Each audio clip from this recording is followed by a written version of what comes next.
that. Go for it. I was gonna see if I could share my stuff here. Okay. This is gonna take me a second to do it. So can you see this like Yes. slideshow thing? Yeah. Yep. So basically,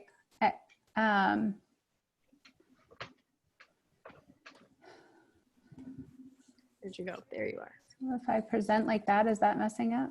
No, that's good. Perfect. Yeah. So, Sarah, I don't know. So I'm Paige. I don't know if I know everybody. I'm sorry. Oh, yeah. Let me go ahead and introduce myself. I'm Sara Hauer. I'm an assistant professor at the University of Maine and the Maine Council for Exceptional Children Units president. And I kind of got our Maine State CEC unit up and running after it had kind of been defunct for a while. Not quite sure why that happened, but now we have more than 200 special educators. And we also have a few school psychologists and a few supervisors and special ed directors in our membership. And I am a mom of 3 kids, 2 who are exceptional, I guess, and 1 who is exceptional in her own way. And I also have taught as a special ed teacher since the 90s. So that's who I am. And Paige, I'm Deborah Jean Scheibel. I'm a special ed director for 2 days a week at the VZ Community School. And I also teach the special education law class for UMaine. And I have spent a number of years doing consultation work for the Maine Department of Education. I was a former special ed director prior to that. And then after 18 years of being with the department as an independent contractor, I then decided to move back into the field again. Nice. I'm Rachel, and we met before. Yeah. And so I'm Paige. I've been teaching special ed for like 16 years now. So I was in Portland for 10 at a middle school there teaching life skills. And then I live in Freeport, and when a job opened here, I have 3 small children. So I came up here so I could be close to them. And I'm working on my doctorate at New England College right now.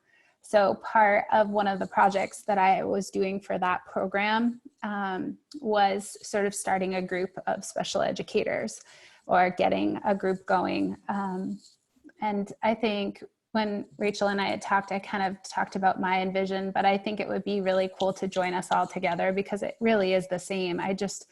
I kind of envisioned it being informal. And so I think joining those 2 things, having it be semi-informal, but having a national kind of connection would be cool too. So I present that project in July. Hopefully we'll be in person, but I have no idea what's going to happen with that. But so far, just the feedback of sending out a weekly email with some tips has been a lot of good feedback on that. So I don't know if you guys have heard of the Skim.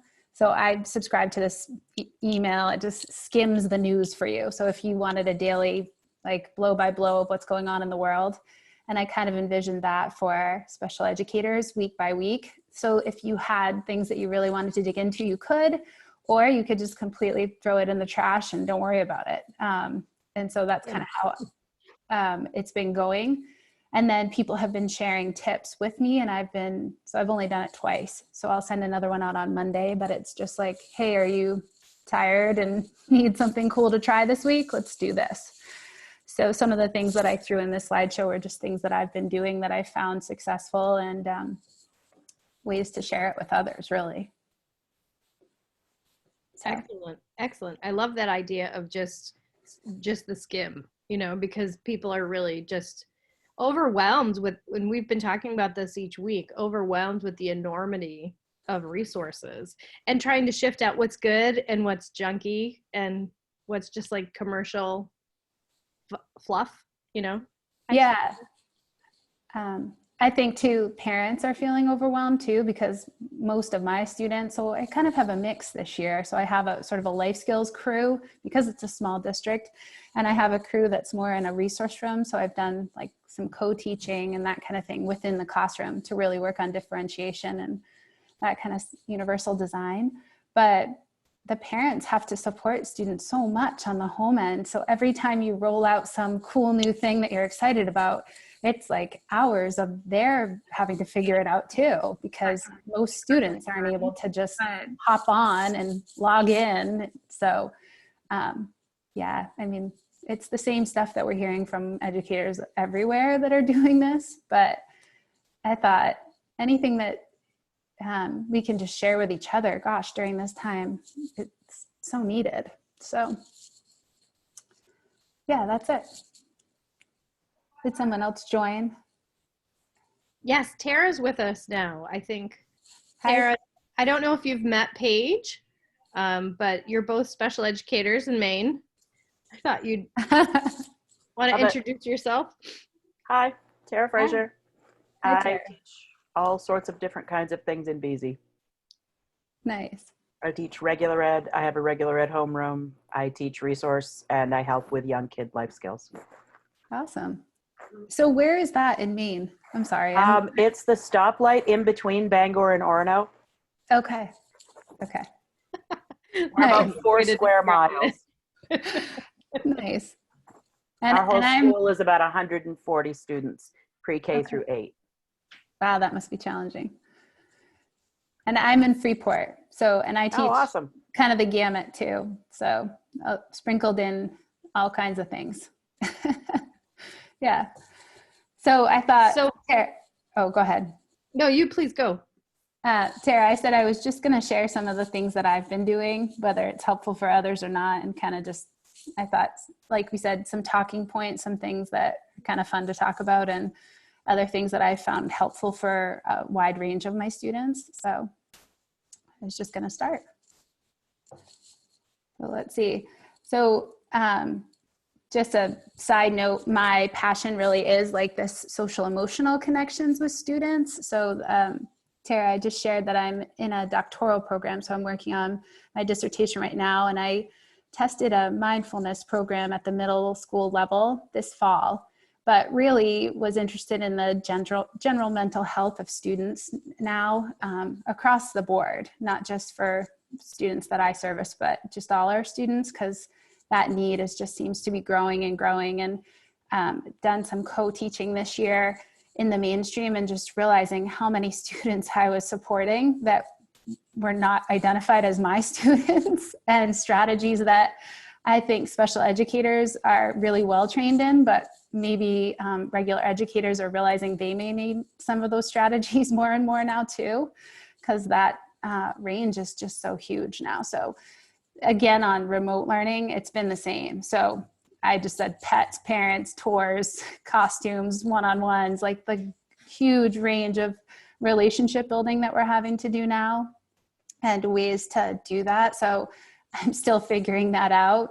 We just talked about a virtual pet, and we're actually going to get a puppy tomorrow, my family, at a farm up in Skowhegan area. So we are going to have a pet party next week, actually. And so that'll be cool, because I have one student that doesn't have a pet, but there's just so many pets on camera, parents on camera, siblings, grandparents, yards, like it's so funny. But that one-on-one time, I find that it just takes so much longer to build that relationship with the students that you naturally can kind of vibe in a classroom. Now I'm having to spend hours and hours to do that, which is wonderful and challenging all at one time. So yeah, Zooming with parents has been a challenge too, just finding that way to have a boundary between what's the learning for the student and what's the learning for the parent. And when right now I have a parent who's typically answering a lot of the questions while the student is just kind of sitting there. I'm like, well, we can talk about, I'm glad that you know the answer to this math problem, but let's see if this guy knows too. So we've been working on norms and protocols, like getting really formal, even with students that are kind of on that low cognitive level. And that has been semi-helpful. I don't know if anyone else has had good luck with that kind of approach, like setting a norm or school rules applied at home. I know you guys talked about that some last week, but.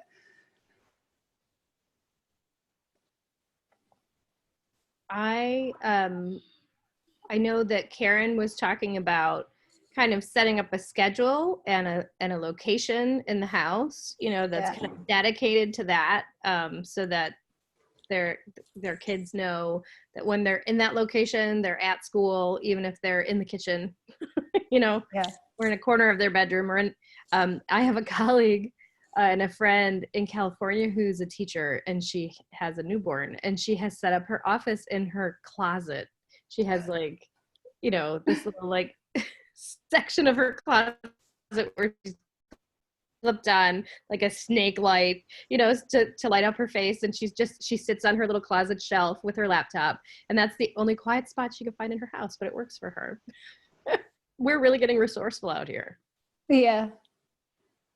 I went to headphones this week. I was like, why did I wait so long? Because at least I can do this when people are screaming in the background. The last time I met. But yeah, so just always relationships. And even so with this, it's sometimes students are just like, you realize they probably haven't left their bedroom in days, except to, you know, minor visits down the hall, and promoting them to actually give us a tour of the yard has been something we've tried. Or let's all go outside right now and see if we can make it. How far will our Wi-Fi go? Like whatever game we can play that gets them up and moving. And then this is just screen sharing. So screen sharing has been huge for us. So just having literally just sitting and doing the work, giving parents that time, like we've got them for the next hour. Like we will be the eyes and ears for the student. We'll call you on a cell phone in a separate area if you need help, but literally just share your screen and show me what you're doing, whatever it is. And so that's been huge. We can do, so we're using Read Live for that's our reading program that we always use. That's our intervention. And I'm able to actually share my screen and do my regular reading instruction one-on-one. So I feel like I have not lost a beat as far as the reading and the math goals go, because we were able to, I mean, we were in middle school that already had laptops. So we've been already connected to these programs, but I wasn't sure how we were going to do that at the beginning. It was like, could we go through Zoom and control their screens? That felt funny. But we were able to log in as the student and then share the screen and actually work through reading and math instruction that way. And it's been huge. It's also just been huge to make sure that we can take spot data on behavioral kinds of goals. Like, are they focused? Are they actually engaging in this task? So that's what we've been doing on that end. Yeah. And then the daily schedules have been huge. So communicating to some teachers that everything we do is reading has been really hard. So lots of teachers are not aware how much they read just to engage in a Google Classroom. So they think they have this really wonderful idea, and it's like 3 paragraphs and it's deep into a Google Classroom. So I'm hoping that this will connect when I go. What we did was just told kids, do not go to any Google Classrooms. Like, don't even go to one. Just go to your daily schedule from me that I'm going to send one thing. And I disconnected all the Google Classroom, like notifications, emails, updates, everything. And then the child can just go to their email and click into whatever document or whatever Google Classroom. So this also gives us a good way to document what we've done with each kid every day as a staff. So it's a task for all the ed techs that I can connect with too. And then lots of kids use, so we use a Google form to take data on how much work kids have done when we're in the classroom. But we've been able to do some of that because parents will come in here and actually nick off which things they've done, how they did, or the child can, depending on how independent, or a staff who's been working with them. They can come into this document and go through with the student and click off as we go. And it's been awesome. So then they have all the codes in one spot every day. You know what's happening. The latest thing that I've done for some students that are a little bit more advanced is I expect you to have this chapters read, and then these topics, you know, you can really embed all of these things that are a bit more complex and really build independence. Like my prompts are always like, share your screen and show me your daily schedule. I'm not talking to you until you have. And so if they, it's always that same routine. And I've been coaching them to like, this is a job kind of thing. This is what people in their jobs are going to be doing. They're setting a schedule for themselves. They've got their Zooms and their things. So I just embed it all right in this. And I then love this because it's just the same concept of like a task analysis, you know, like, right.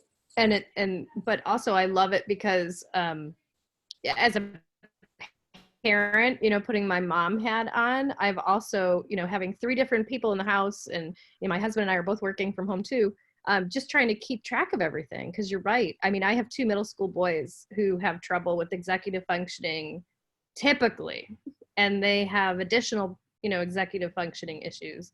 So having the teachers put it all in one spot like this is so helpful. Yeah. And so it's definitely like, so this is kind of like a generic one that I threw together so that wasn't specific to the student, but each student's is very different. So some kids, it's like literally one chunk, like, please just watch this video today. And there's like 2 things on the schedule, because if they got this, they would just slam the computer down and we wouldn't talk to them for 2 days. So it really can be, you know, as we do in the classroom, this kid would usually have a visual schedule or some kind of tool. So the digital version has been great. And it's been, then we know how much they're doing too. It's like, if they can't get through these tasks, then we really need to cut back. So these have morphed hugely over the past 4 weeks or 6 weeks, however long we've been doing this. So yeah. Let's see if I can get back out of this is the problem though. Now I'm like editing. Here we go.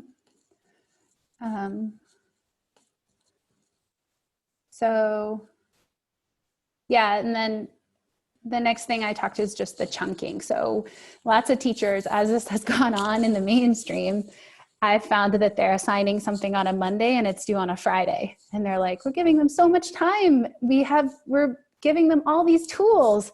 And that's been even more challenging. Kids are just like, I don't have to do that till Thursday. It's great. I have nothing going on. It's so sweet. And I'm like, yeah, guys, this is like 4 days worth of work. So we are trying to like kind of pull that back and just say, like I said, on the daily schedule, these are your chunks. And then actually building in some time, it's a lot of like check-in. So a 10 o'clock meeting every day, you're going to talk about where you're at, progress, like where we're going, what's coming next, what can you plan independently. And so that's kind of the phase we're in now, is really trying to teach kids. That has been an awesome thing about the remote. So we can actually show them. I don't know, Tara, how people feel, but lots of times I walk into a classroom for my students and I don't have no idea what the lesson's going to be. Like ideally you would have known and been able to meet with the teacher and chunk it and talk about it and dissect it. I mean, that's what we all talk about is best practice. And lots of times it's like you're rolling in with the student, figuring out what's going to happen that day. With remote learning, we do have like a day at least to usually look at it and be like, whoa, this isn't even close. Like we need to really look at this. So I think it's been a great tool for teachers too, to kind of analyze, oh, well, when we work together with the special educator, they're saying that they could probably get the same learning if they did, you know, these 2 rich content connected questions versus this 15 question document that they're requiring everybody to do. So, and they've used a lot of the modifications and things that we've done, they've actually rolled out to all the students, which has been cool. So I think that learning has been awesome, and the chunking especially. So now they're starting to, even if they assign something on a Monday, lots of them are saying, you know, Monday, this is the whole thing, but Tuesday should look like this, Wednesday should look like this, Thursday should look like this, because we just know they can't lots of like I service middle school, but I mean, most students can't do that on their own, especially Can right I now. interrupt and ask a question, Paige? Yeah. I'm just curious, as a teacher, how do you balance all of that for all of your students? You know, that must be so time intensive at your end. Yes. What suggestions do you have? I mean, it sounds like you're using some of your ed techs to help with that. Yeah. So we've dished out, there's a lot of like, we're just using charts and sheets and checklists and kids' names with the tasks and everybody's name in, I mean, it's like that. And then some kids, it's like, as soon as you see that kid go online, this person's going to nab him. Like you can't always schedule because some kids, they also don't know time. So they've like their time concept isn't really embedded. So it's like 10 o'clock means, I don't know, what does that mean? So using tools to try to help with that, I mean, that's hard. And if they're home alone, which many of the students are, it's not like a parent is setting an alarm. So yeah, lots of just lists of things, trying to connect certain classes with certain staff that already had a relationship with those students. Mm-hmm. Whatever's natural sort of has what's been happening, but I've also pulled back on some things too that just seem like the unified arts. Yeah. Like art and health and PE and those things. It's more like, let's track our steps. And we're not doing this. We're not going to watch this half-hour video that's connected to the specialist. That's not going to be a priority for us right now. We really need to focus on your reading and your math. And the other topics that I've always pushed my students, like I want them in every class, always, like that's like my passion. But right now, some students I've pulled back on that too. It's like, let's just get a really rich language arts and math experience and we'll let it go. Whereas others, it's like, maybe we can squeeze, if they're more motivated to do science, maybe we're doing the reading and the math in the science class versus the others, because that's what keeps them going. Oh, Rachel has a question. Yeah, I'm curious, as I'm listening to you talk, what's it been like to help them manage the expectations of their other teachers? Because you made the comment, you really want students to be part of their gen ed classroom for those who, that makes sense.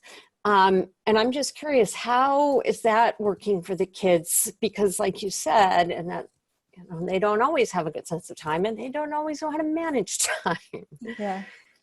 I mean, it just varies so greatly for each student, I have found, but many of the students, like I say, they're motivated to be in those mainstream classes. They really want to hang in them. Their buddies are in those classes. I mean, this is like my higher resource room. Like I have a student who just has a really significant reading disability. So he can understand, like oral communication is a relative strength of his, but the reading, he's at like a grade 2, 3.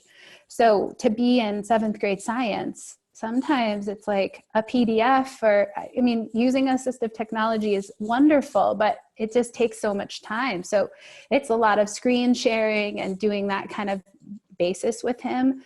But he's so motivated to do that because his whole core group of buddies is in that group. So he wants to be in the group project at the end. So I found I'm sort of dragging him through some of these things because it's keeping him engaged in this learning. So I don't know if totally makes sense. And it's not terribly different from, what you would be doing on campus in terms of balancing and helping those students. Thanks. There are things that I've just said, this isn't going to happen though too, like this paragraph about reflections on this thing when I know that you've gotten the content, when writing is your disability. I've just said, this isn't going to be an independent task with you remotely. Let's move on and focus on the writing when you're in the, specially designed instruction experience with me, because doing it connected to, the human body and all the workings of the science topic or whatever it is this week, it's like, let's let that go. Have you had any good luck, Paige, or anybody, who's teaching with using like the Google extensions for audio typing, speaking and commenting and things like that for any of your students, or are you just not starting that now if you haven't been using it all along? My students have always used it. So they're continuing. It's more like I'm screen sharing so that I can help them edit during it, because it can be so tricky. But that's always been kind of, sometimes it clicks in right when they start talking, but they have had like FN on their talk to text forever. So they've, that's been a good tool. Okay. For us. Yeah, because that could be helpful, even because you were talking about the challenges with writing paragraphs. And a lot of the times, and a lot of the students I've worked with, if they can just tell you and it shows up on the screen while they're talking, even if it's not grammatically correct or spelled correctly, at least their, specials teacher can say, all right, they're getting the concept. Or do like a video blog, And we've done some of that. That's really cool. Yeah. Yeah. And Sarah, we've liked Flipgrid for that. Oh, I love Flipgrid. Flipgrid has been so helpful because it doesn't matter if it's grammatically written correctly. I'm just saying it. But our kids too, Paige, have been using voice typing all year. So using voice typing was not a new thing, thankfully. Yes. For them. It's been more, could you slow down the speed of your trackpad?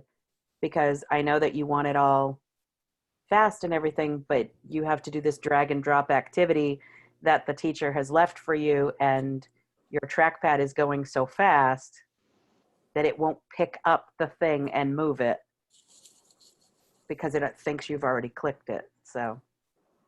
Oh yeah. Yeah. I know there's so many little, like the technology is remotely explaining something to somebody on their computer remotely is like a daily frustration. No, go down. It's like, go over. It's over here. No, wait. And then I move my mouse to move their thing when I'm not remembering that they're sharing their screen right now. Yes. That's super fun. I'm like, well, I just tried to click on your screen. And they were like, how'd that work? We've had a few more people join us, and I just want to take a minute to welcome them. We've got Sara Flanagan has joined us, and Beth Lorigan, they're on the CEC team, and Cheryl Mercier. Hi, Cheryl.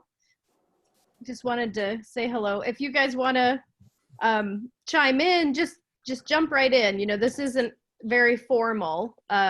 If you have something you want to add to what Paige is saying, or if you want to ask a question, you can either just turn your camera on and physically raise your hand. Sorry, my pug is kicking me. She's very distracting. Or you can raise your hand using the participants button. But I'm going to pause now because my dog is attacking me. Want me to just keep rolling? We kind of talked about this, like setting norms for when we've done, same thing that you guys were talking about, having, we've had some outdoor sessions, but we agreed to it. So we were all going to be outside and realized that it could be windy or it could be sunny, or it could be challenging. But if we were going to listen to a book on, an audio book together, or we were going to have a chat or have it be a little bit less informal, that would be okay. But we all agreed to have some kind of workspace where we were all going to be and try to have it be as quiet as we could, and went over all of that stuff as we went. So that's been getting better, I would say. Not as many kids are showing up like in their bed, like underneath a pillow, which is how we began. That was my whole day today. I need you to move the blanket. I need to see your face. Or it's just like again. Sonic the Hedgehog in front and like being played with the whole time. That's a common one too. Can I ask a quick question? Are you doing this in Google Classroom? So yeah, we use Google Hangouts, but we've used Zoom too. But yeah, I'm not using Google Classroom.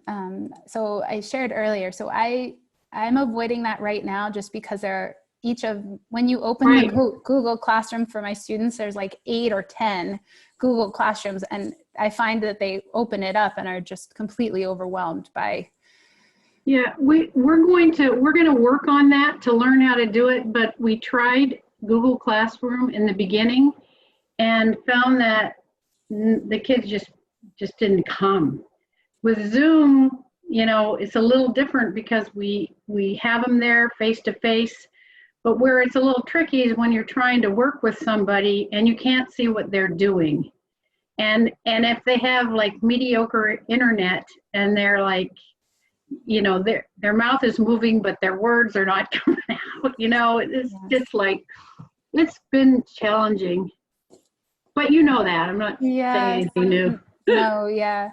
I was saying, do you use online programs that you like instruction wise, like we use MobiMax or, you know, IXL or any of these like online programs? I actually have a tiny little school, and I offered the kids, if they would do IXL this week for 15 minutes, I would give them $5 at the end of the week. Nice. I only have $5 that I have to give anybody. Oh, You know, I'm like, what do I got to give them $1 million? So, and I think that would be so helpful if they would just, and it would be helpful to their parents to have that time scheduled, you know, and the scheduling is so critical, I think. But it has to be home school agreement that, you know, we're going to, and with those kids whose moms know at 9 o'clock, for instance, I talk to a child, I work with a kid, 2 kids, different times, every day, and they're always there. But those parents have made that commitment, which makes a huge difference. yeah, that sure does. So one of the programs that we've had a lot of luck with is Prodigy. So I'll share. Has anyone else used that? We have Prodigy was the other one. Either they could do IXL or Prodigy, and I had one kid who did IXL all week. That's it. I showed it in my technology class because a teacher showed it to me, but I have not personally used it with students. So I the use battles, both Prodigy and IXL because my 8th graders, and this is for my gen ed class actually, but I use it with my special ed kids too. They were getting sick of IXL because we've been using IXL for years. right. We've been using IXL for like 5 years.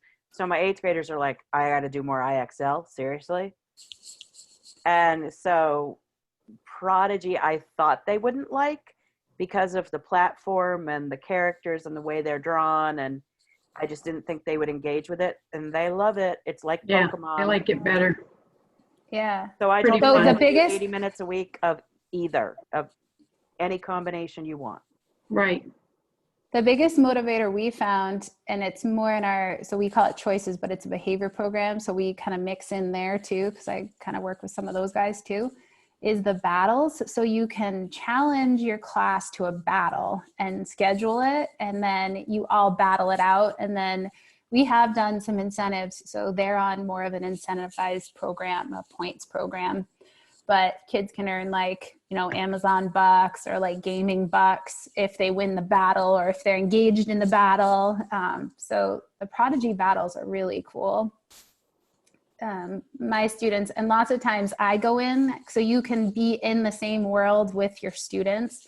And so if they see me in the world with them, then they're like, oh, Fournier's on, like, we got to go get her. You can battle each other. So I think finding a way to engage with them online, so many of them are so much better than I am, but they will talk to me about how to do it and ways to get engaged with them online. We always say we're going to find their Xbox like username and break into their Xbox because that's what they're, or whatever gaming device they're chatting on. So we've threatened that recently because it's such a distraction sometimes, but finding ways to connect that way. We've had some gaming chat times for kids to come on and share their gaming like experiences. Anything to kind of get them on and then slide in the work is what I've had some luck with. Yeah, a good idea. But yeah, so these were just the ones that I've been using. Read Live and Prodigy, MobiMax, IXL. I've been sprinkling them all in just because you're right. They get so tired of the same kinds of things. We have another one called No Red Ink. Oh, I don't know that one. Freckle. Freckle, I've used some, yeah. And let's see, what else are we using? No Red Ink, MobiMax, IXL, Prodigy, Freckle, Seesaw. Lots of Google Classroom, but we were doing that already. Do any of you use things like Bookshare or? I have Bookshare. We do Epic. Yeah, Epic. I tried ReadWork. Lalilo, or I always say that wrong. But it's like Epic. Learn School. Mm-hmm. That's nice for the younger ones. That does some motor stuff and some writing. Books. Yeah. So the video, like read aloud books. Mm-hmm. Trying to think of what else. How about United for Literacy for the little ones? That's a pretty United nice. for Literacy. That's a really nice. And Epic is a lot like United for Literacy, but I think United for Literacy is a little bit easier to use. I like that about it.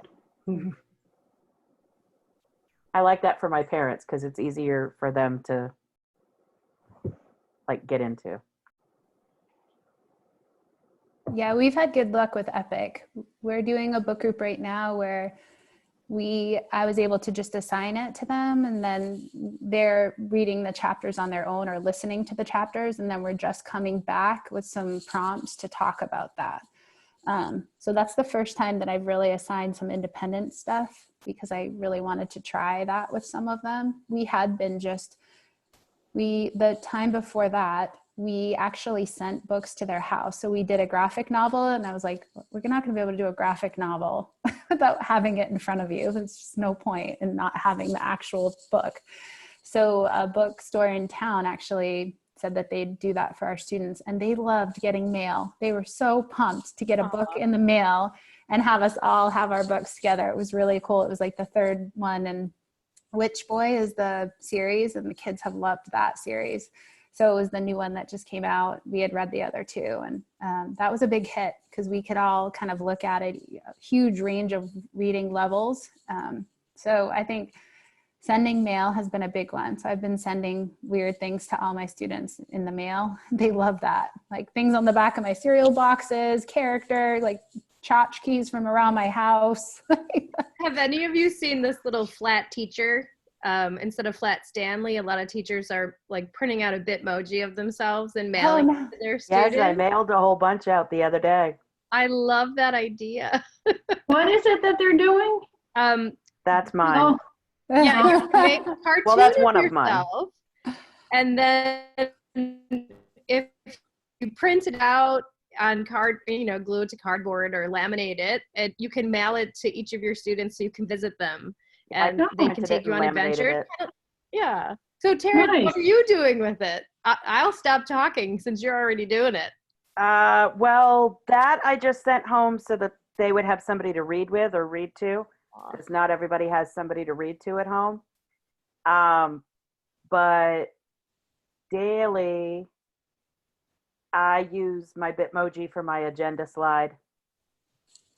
So all their links for the day to their Zooms, to their homeroom Zoom, to my office hours, to the specials that they have to Zoom in with, to the ELA and whatever, are on that slide. So as long as they can find my homeroom slide and find the daily schedule, then they can click into the PDF that I've shared in Google Classroom, and they just click into the links from there.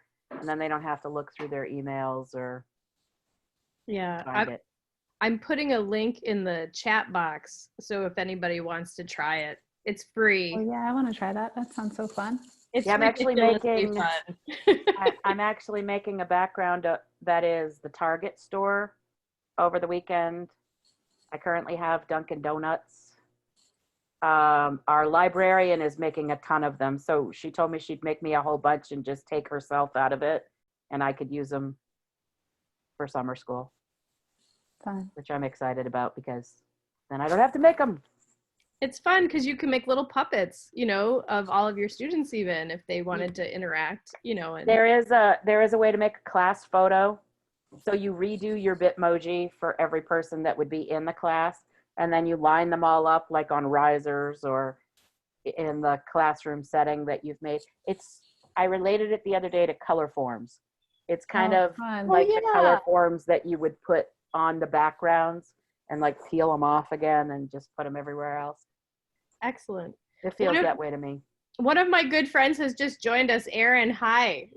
Hi. Thank you for joining us. I'm trying to get here.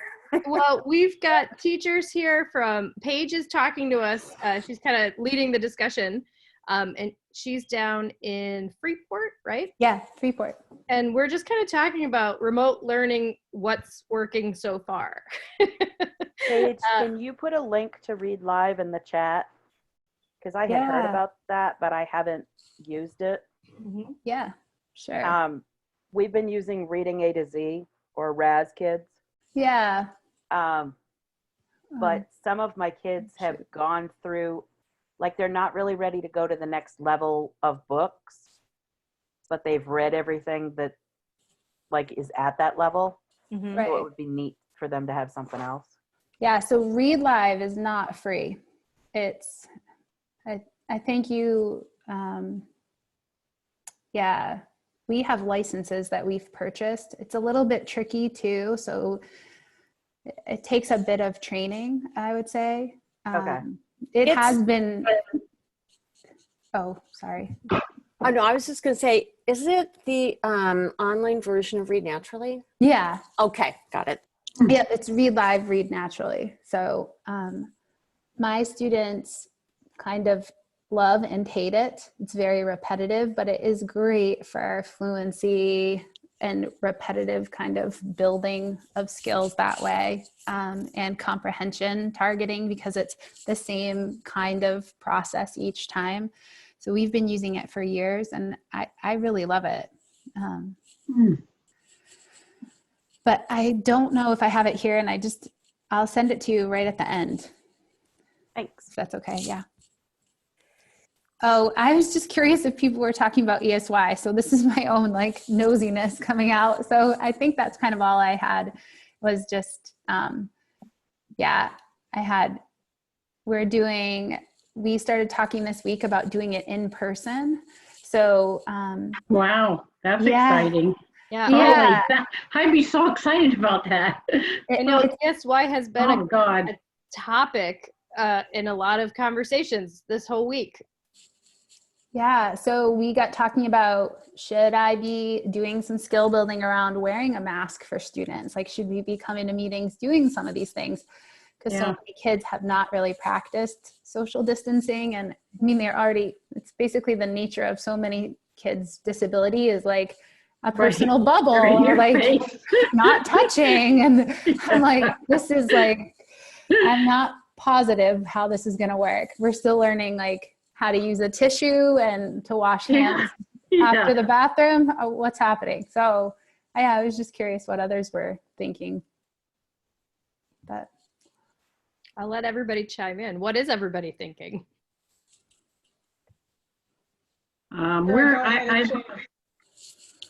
Tara, go ahead and share what we're going to do. Oh, see, I thought you were going to share what we were going to do. It's Jean doesn't like to talk on camera. Oh, okay. Well, I talk enough on camera, believe me. I talk all day, so here we go. We've figured out our theme. We have a theme to our ESY every year. Different weeks have different themes. We have a 5-week ESY.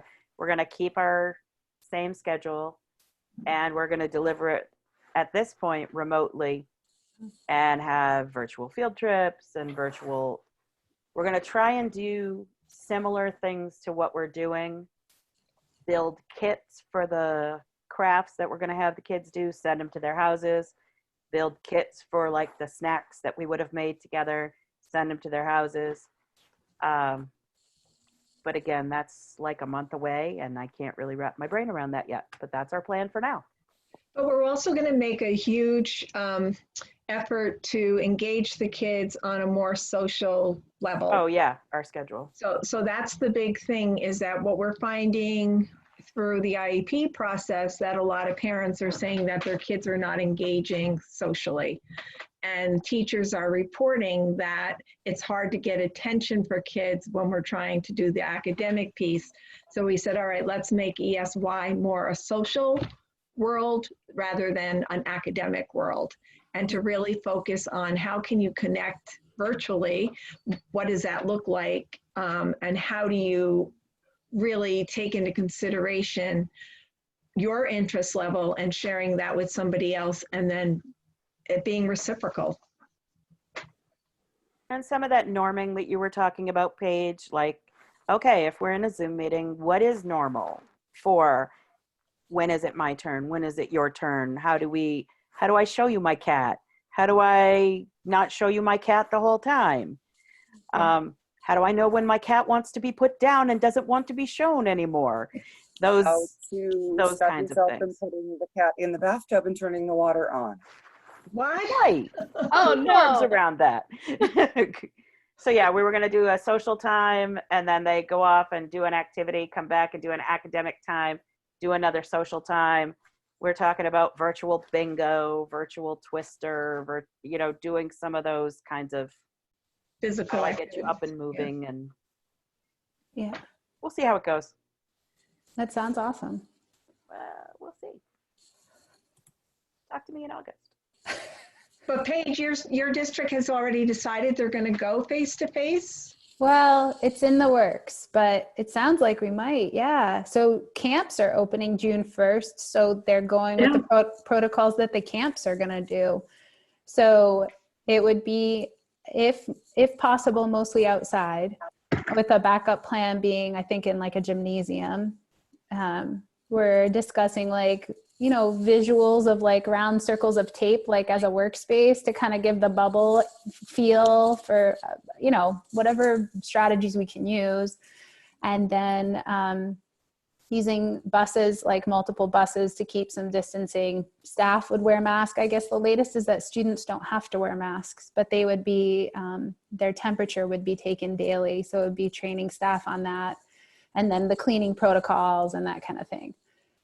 It was kind of a deal breaker for most parents when I first kind of started talking to them about it, and it was that the students would have to wear masks. And we all agreed that so many of our students there was no way that was going to happen.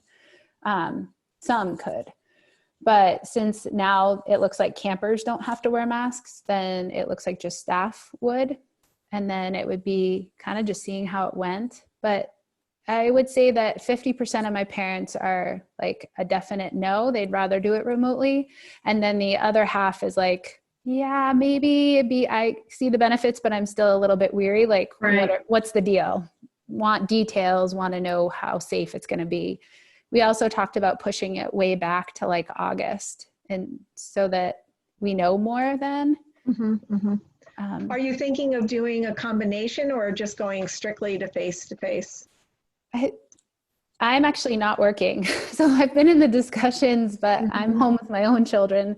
I think what they were talking about would be more like a choice. Like they will offer it in person, but if people don't feel comfortable, the remote is always an option. We've got like 3 students who really would benefit from face-to-face, but there are also the same 3 students who wouldn't wear a mask, who you can't keep socially apart. So you've got all of those issues. So what do you do? I know. We're still wrestling with that, but we've made the decision to at least offer remote to everybody, with the idea that if there is a possibility of going face-to-face, we may do it for a few students. And I felt a little bit weary too. It was like, what if we do this in the summer and then, the government says you can't go back in the fall? It's Right. like, well, you gave it in the summer and now you can't give it? Like what? Yep.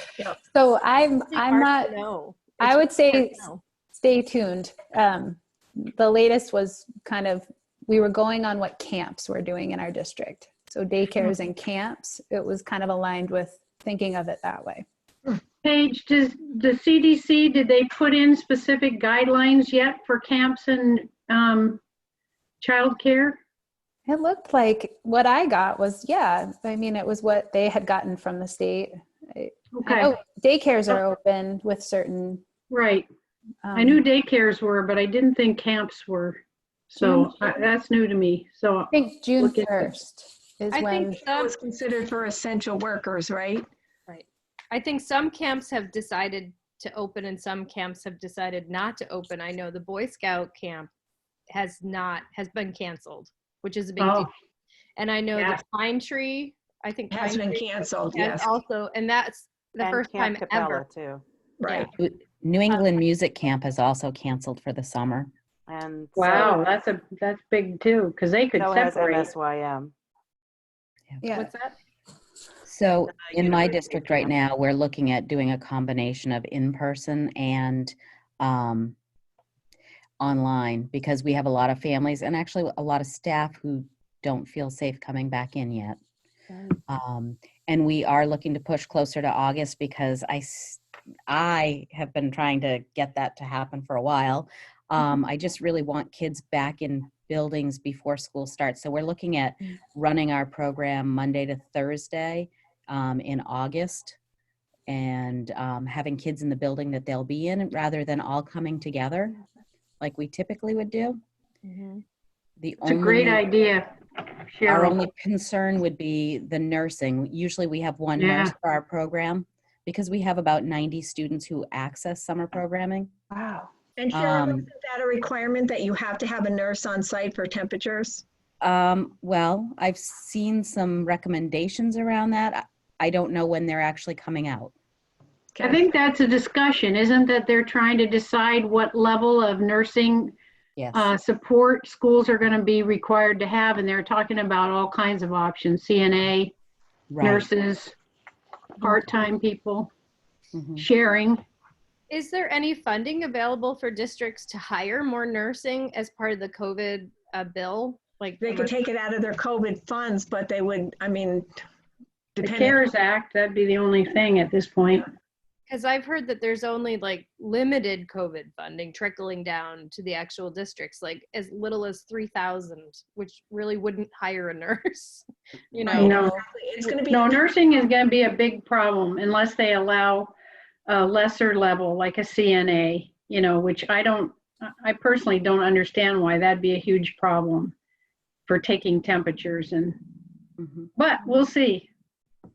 I think budget, I mean, I know our own budget passed with some, it's still in the works, but I mean, we had significant cuts already. We're doing a furlough day next year. I mean, whatever the money's supposed to be coming, it was not enough.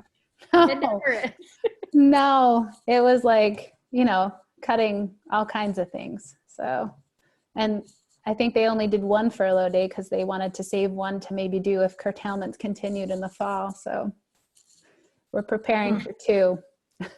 Sarah, do you have any updates about what's happening like with policy, with special ed policy and stuff?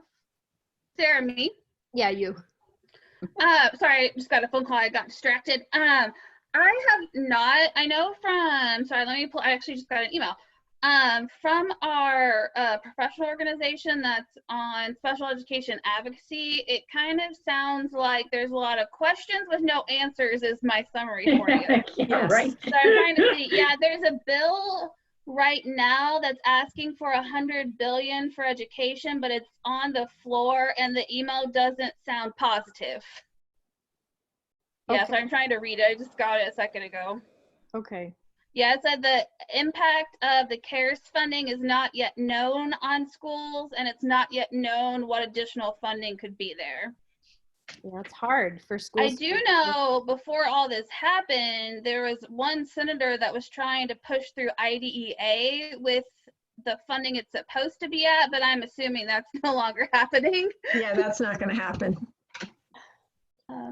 Yeah, but I do know, I am glad we stopped, we're not live anymore, but I was actually just asked yesterday to be on a committee through the state to look at how to make it easier to license teachers and renew them for the fall. So that could be interesting. Yeah, there was something that came out. There was some guidance that just came out from DOE. Yeah, it's what I got an email about. Like they wanted feedback on the higher ed end, so that's what I'm going to look at later on today. Yeah. They're I have a waiving higher ed Praxis question. for now. Yeah, it was higher more ed than that. It question. was also to make it easier. It sounded like to get your license and to apply for it. Like I know I've never applied for my license in Maine, but I've heard lots of stories from my students about how what a process that can be. Yep. So many questions. So many questions. I'm looking at you all now. This is where my attention deficit comes in. And somebody posted on Facebook, because we all need to laugh, right? The opening scene from The Muppet Show, and that's all I'm thinking about right now. That was a wonderful show. Yeah, it's time to guess why. So I do have a question where we have higher ed people on here. We'll do what I we know can to answer certifications dealing with the Praxis. How is the university dealing with students who are supposed to take the Praxis before taking methods courses? Right now it's being waived. It's being waived right now. They still have to take it, but it's being waived. So like Rachel, you might be able to speak to undergraduate programs, but for our program, mine and the other Sarah's, it's a prerequisite for entry or within their first semester, but right now there's basically, they still will have to take it, but there's not as a hard deadline right now. Right. Same. So what we're Same with saying us. in our program is that, they can't take it.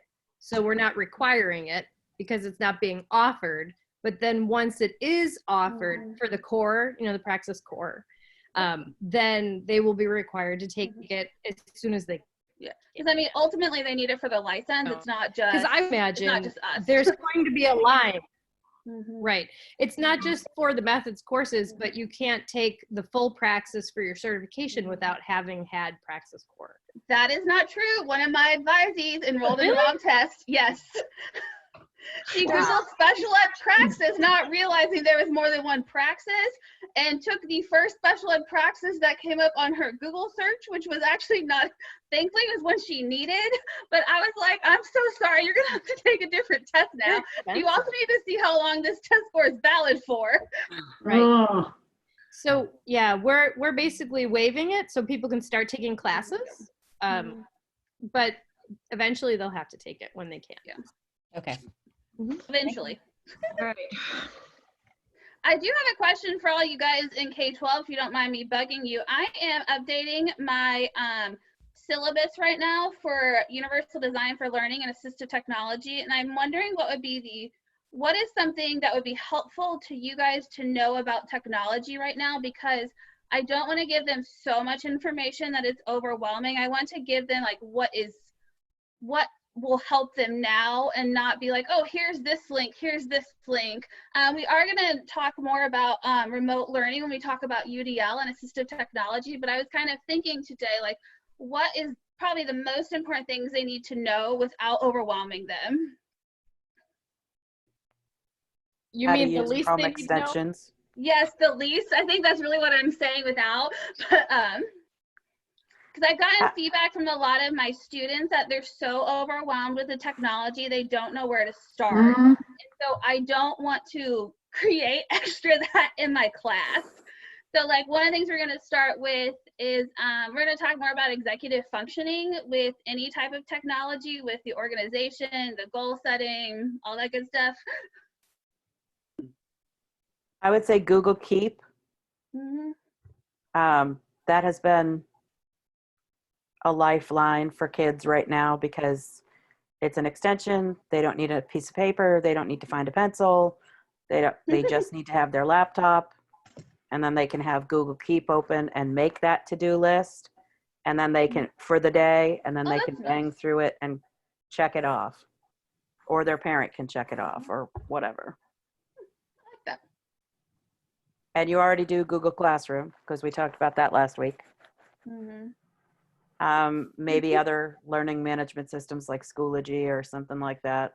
Yeah, we don't get too much into those, at least not in my class. All the technology tools we look at are compatible with Google Classroom, so I make sure that we don't really get too much into like Schoology or something unless someone is like, hey, do you know a good screen reader that's compatible with this? Yeah. CAST website. Go to the Yeah. CAST Oh yeah, website. trust It me, is your it friend. becomes their best friend in that class. Yeah. I would say, oh, go ahead. No, go ahead. I was go. One of the biggest things that I have found that I have to do is teach them like how to turn off other things. So students so showing them where to turn off chat so that it's not dinging the entire time I'm talking to them, or turning off other screens, keeping multiple screens open. I mean, those seem like really minor things, but having two screens Oh, that's hard. all the time and being able to pull them out. Well, it's technology literacy. Yeah, so that's why I say like we screen share for everything. So I'm like, I'm going to walk you through, if this was me opening this assignment, what I would do. This is what I want you to do. Or I model it once and then I'm like, now you're going to go in and do the exact same thing. Let's do it together. So Yeah. I had how a we chance teach.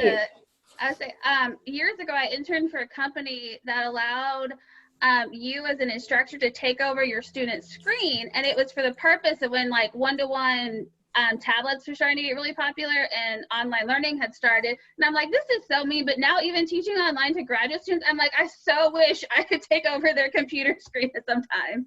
So I can't do it, but you can do it in Zoom. Is that right? I haven't done No, it. you can't take over their screen. This is a different software. Oh, Erin, what were you gonna say?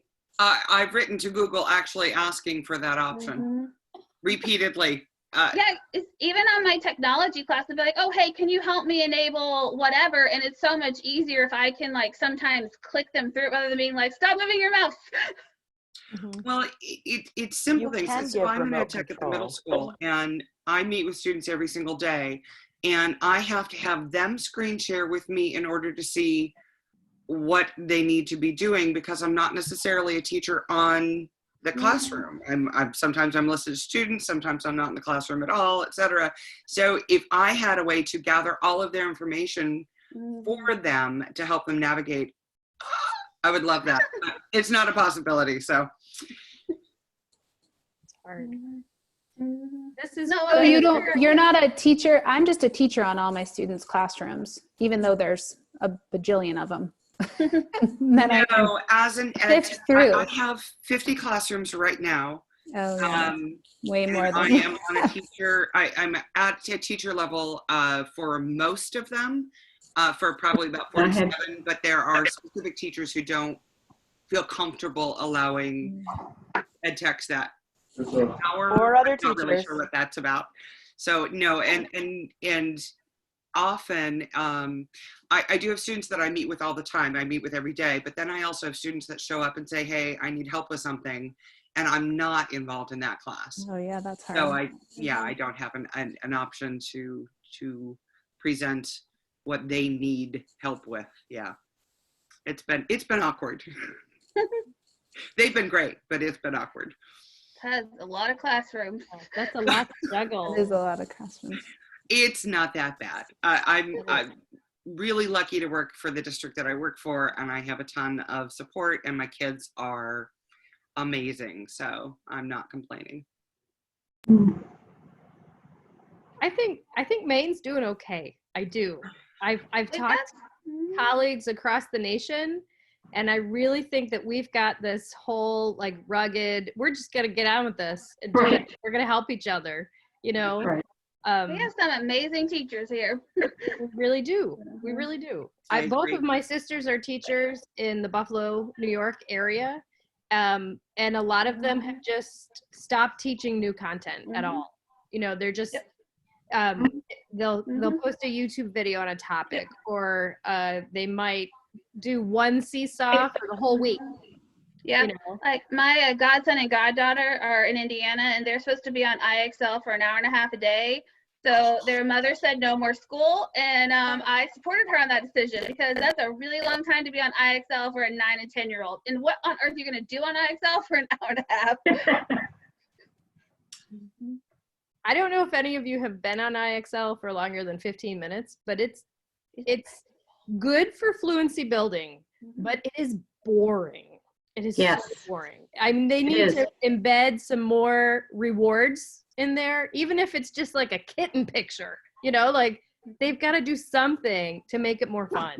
Oh, sorry. It certainly can't be the instruction. Well, exactly. unfortunately, I think that's what it's becoming in a lot of classrooms, unfortunately. And I'm also a parent, and I'm a parent of a special ed student who's in middle school. And I actually eliminated IXL. I put that in his IEP because it's not something that he can function with on his own in any way, shape, or form. I was really surprised. I moved here from Kentucky, and they actually had an IXL time built into the day where like every kid was on IXL for like 30 to 45 minutes. It was funny watching the kids because some of them had figured out they just needed to click and they would still get to the end. So it didn't matter.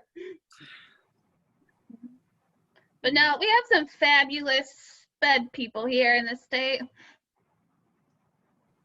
We do. I want to be mindful of everybody's Friday afternoon as well, talking about all the hard work that you're all doing. And I want to thank Paige, and I'd like to very nice invite you, Paige, to stay with us because we need energy like yours in the Maine CEC. This is what we're here for, to support each other as special ed teachers and professionals. So keep up the good work. Yeah, it was great to come. Thanks. Thank you, Paige. It was fantastic. Fantastic. We've decided at our last board meeting, we're going to keep these going through at least July to figure out how people have these conversations about what are we doing for ESY? How do we do this? You know, just having these informal conversations, I think, is really important. So, oh, I have a question while you have people on here. We've been using Jamboard as a whiteboard, and it's not incredibly functional for us because you can't type. Does anybody have an interactive whiteboard, a Google app or something that works with Google that works well? Say there's a cost to it, but I have become obsessed with the website and the app Explain Everything. Yeah, it's good. It's $9 for the app. I'm not sure how much their website is, but basically it's an interactive whiteboard. I use it all the time for my graduate classes. Like if I need to diagram something, it will keep everything I'm writing or annotating or text. It does text, video, images, anything, and it records my audio over it too. So I've been using it for all my graduate classes, and like even sometimes when I need to send someone some feedback that might not be captured well, just doing audio or comments, I'll actually take a screen capture of their assignment, put it into Explain Everything, and then talk over it as I annotate. I'm obsessed with the app. Like it's both an app and a website. Oh. I'm looking it up now. I love it, and the people there are fantastic because I have thought about using it as part of a research study for kids to write their essays and illustrate their essays so I can capture their thoughts at the same time. And they've been fantastic with helping me figure out how that could work. And they're really good about their helpline. I like them. I'm sure there's other options, but I really like that one. I find that easier to use than Jamboard too. Because Jamboard freezes on me all the time. Yes. But if you're on an iPad, Show Me. Yeah, that was good. That does a similar thing. It's not quite as nice as Explain Everything, but if you're just using it for a whiteboard, it's fine. Yeah, and I've also, like, I have a computer that has a tablet function, so sometimes I'll just pull up a PowerPoint and annotate on a PowerPoint slide or any software I have open with my stylus. It wasn't necessarily save it, but I've done that before too, if it's just something one-on-one with a student. Yeah, it's a good one. I'm looking them up as we speak. That's fine. That's what we're here for. Ooh! Excellent. Yeah, well, I'm gonna stop recording for everybody, if that's okay. I would say Explain Everything, Erin, reminds me of when